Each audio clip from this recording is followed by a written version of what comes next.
All right, welcome back to my channel. This is Jen G.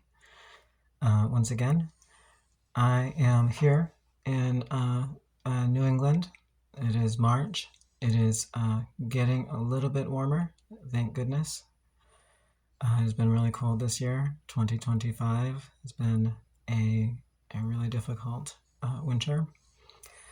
But I'm glad we're getting near spring. Firstly, I know the lighting is bad. The video quality is probably bad. I'm trying not to worry about making these perfect or doing any editing.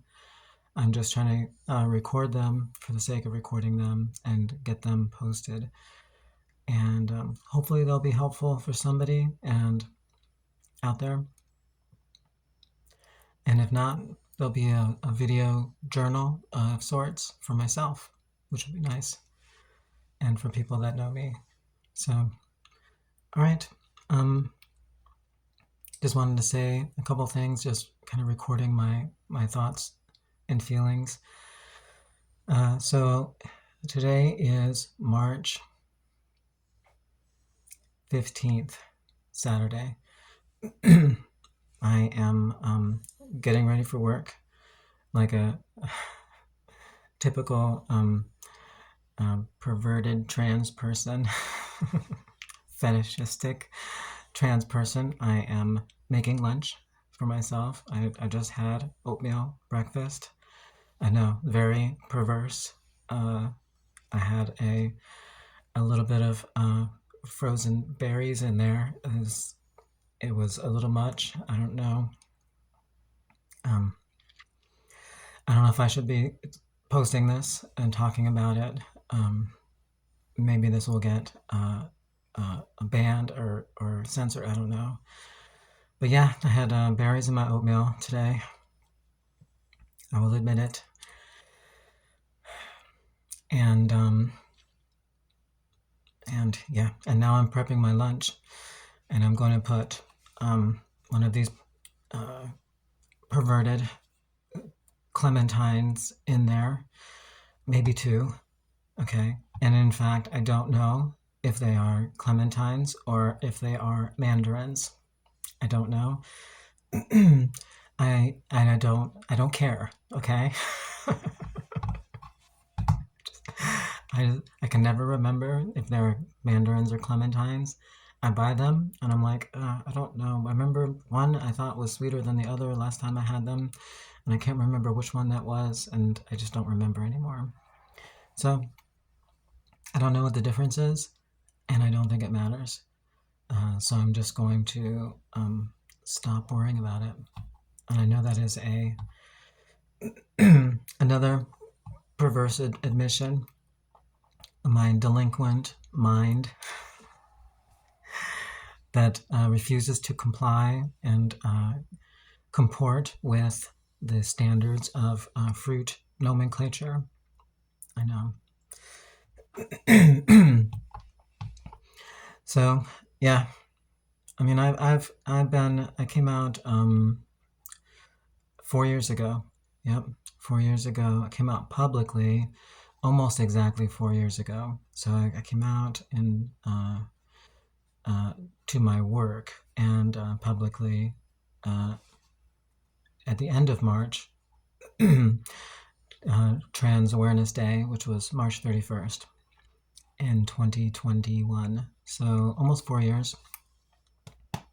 And I knew, I didn't really know at that time all of the controversy that was surrounding, trans identification,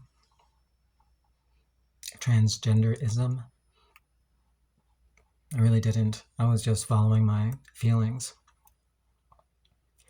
And after coming out, I learned, doing studying and things about what a big deal, what a big deal it had become, and the forces that were working against trans people. I also learned about subtle distinctions between transgender and transsexual in terms of how people choose to identify themselves. There are some people that choose to use transsexual. There's some that use transgender. And I learned about children being treated for gender identity issues, and that's always been concerning for me. So, but I think I've talked about that on different videos, so I'm not going to talk about that now. So anyway, yeah, when I was after coming out, I found out about this concept of Blanchard's typology. And I think I've spoken about this on another video at some point, but so Ray Blanchard, Canadian doctor. I don't want to incorrectly identify his field. Some type of mental psychologist, psychiatrist, I don't know. Psychotherapist, something like that. I don't know. Who did research early in his career, I believe, on male to female transsexuals, as they were referred to then. And the express intent of his research was to try to reduce the number of categories of male to female transitioners by trying to consolidate them based on symptoms or characteristics into a fewer number of categories. And he landed with, I don't know what categories there were at the time. I have not read his paper. But he landed on this homosexual, transsexual, as well as autogynophiliac, I guess. I don't know if that's how you would describe it. But and today they're commonly referred to as HSTS and AGP. So people often say that for someone who comes out in their 40s, they are AGPs, autogynophiliacs, which carries a lot of negative connotations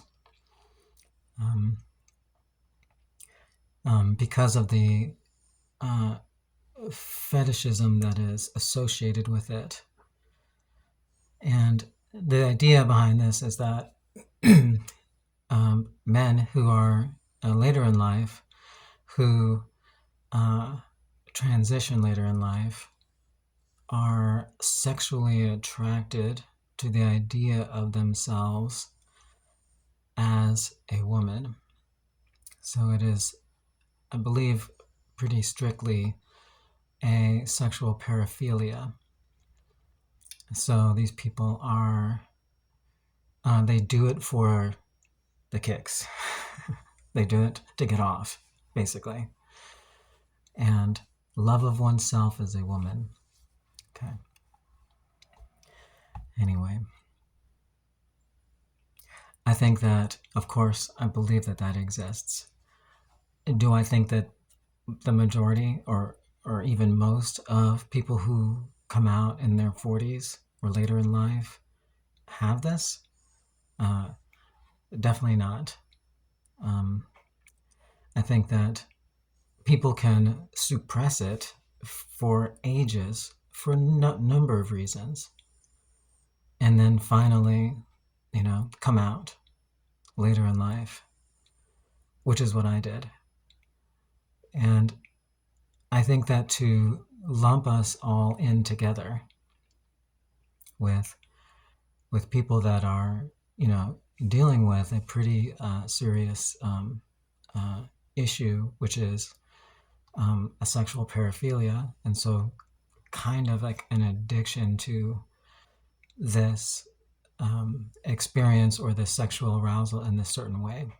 To lump us all in together with that one category is an attempt to put a mark on all of us and label us all as deviants or sexual perverts, fetishists. Okay, basically denying us an identity other than that of some type of miscreant or malintended person who's seeking their own sexual satisfaction. So, yeah, I just think that's, I mean, logically, are they not able to see that how oversimplified that is, and how, due to how dynamic the human psyche is? Like, there's people who I believe aren't trans for many different reasons. For myself, I think that I had a propensity for it. I think that I was born with a propensity for it. And the circumstances that I experienced, the events that I experienced as a child and young adult, induced it in me, or I guess caused it to come about, the events that I experienced. That's what I think. And I'm talking about SA, if you know what that means. I don't think I can say that. And in other ways being taken advantage of in certain ways, in certain contexts. So, yeah, and I think that if you have a propensity for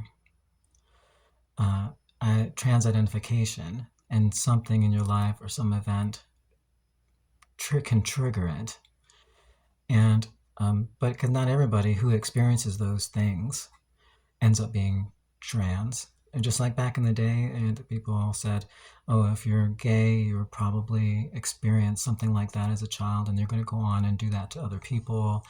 Like, that was the whole stereotype back in the day. And this is the same thing being applied to trans people today.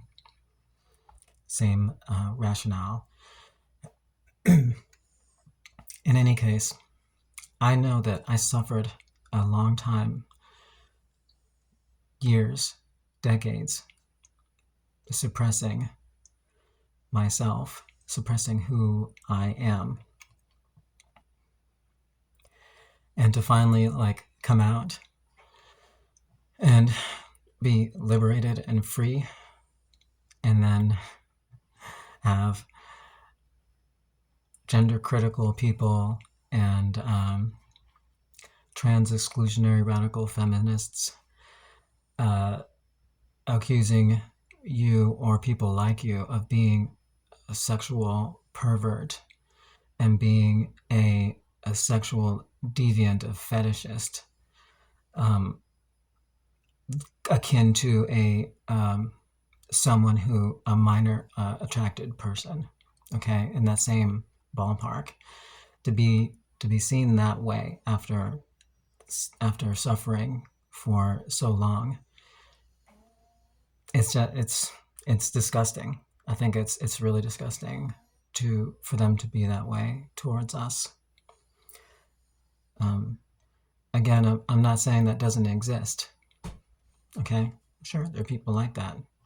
Okay, but to say we're all like that, or to say that most of us are like that, when we've all had such disparate life experiences, and most of us coming out at our age have probably suffered a long time and have held it down a long time to try to meet that societal obligation, the societal contract of being a man and living in the world as a man.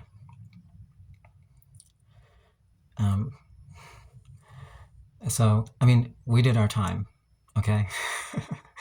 Don't try to shove us back in the closet or tell us we're bad or disgusting people.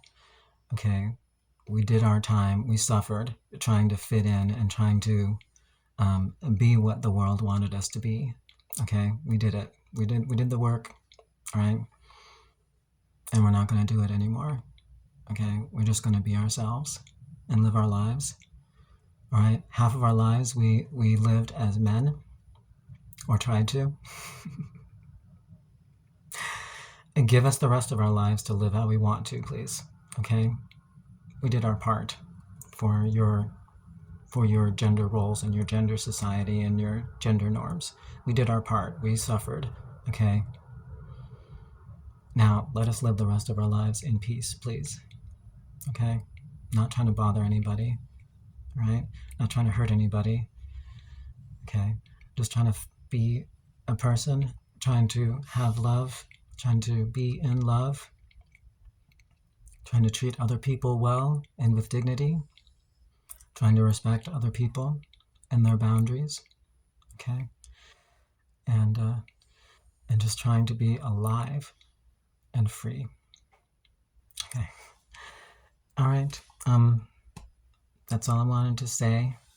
I know, sorry for the video quality. Maybe I'll invest in a better camera stand or something with a light or something. I don't know. I'm not that concerned so I'm just trying to post videos, and maybe they're going to be bad quality. It's okay. All right. Thank you so much for watching, and I hope that you will comment, like, and subscribe. I am not a social media influencer. Okay, I'm just a person that lives in New England and has oatmeal for breakfast with berries. Okay, and makes lunch with fruit that I cannot name. Okay, so, all right, anyway, thank you, and please come back again, okay? All right, bye now.